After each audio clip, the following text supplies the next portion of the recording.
தான் வாழும் காட்டை தானே தீயிட்டு எரிக்கிறாது.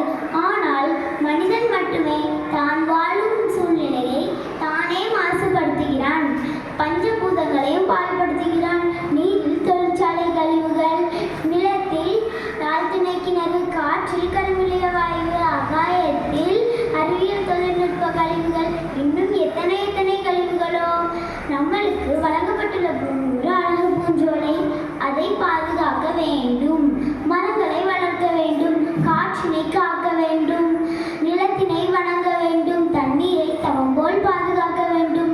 இயற்கையை சீண்டினால் நிலநடுக்கம், எரிமலை வெடிப்பு, வெள்ளம், சுனாமி என வேதனை பெருக்கும். ஒரு குழந்தை தவறு செய்யும் போது ஒரு தாய் அதட்டி திருத்துவதில்லையா? அதை போலவே அனைத்து இயற்கை சீற்றங்களும்.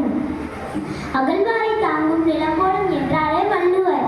அதனாலே இயற்கையின் பொறுமையை சோதிப்பது நல்லதா? இல்லை, இல்லவே இல்லை. நாம் நம் இயற்கையை எப்படி பாதுகாக்கலாம்? யோசிப்போமா?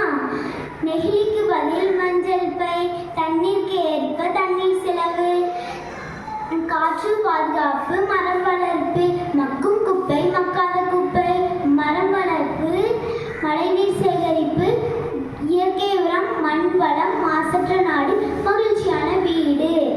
கொரோனா காலத்தில் நாம் காற்றினை உருளையில் அடைத்தோம். தண்ணீரை பாட்டிலில் அடைத்தோம். விளைநிலங்களை வீணாக்கினோம். மண் நிலத்தை வீணாக்கினோம். வானில் உள்ள காற்றினை தவிர சுவாசிக்கும் காற்றுக்கு இப்போது தட்டுப்பாடு.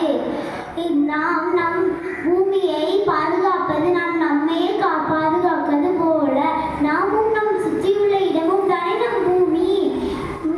வீட்டையும் நாட்டையும் நாம் வாழும் பூமியையும் நாம் பாதுகாப்போம். சூழ்நிலையை பாதுகாப்பது நம் அனைவரின் பொறுப்பு.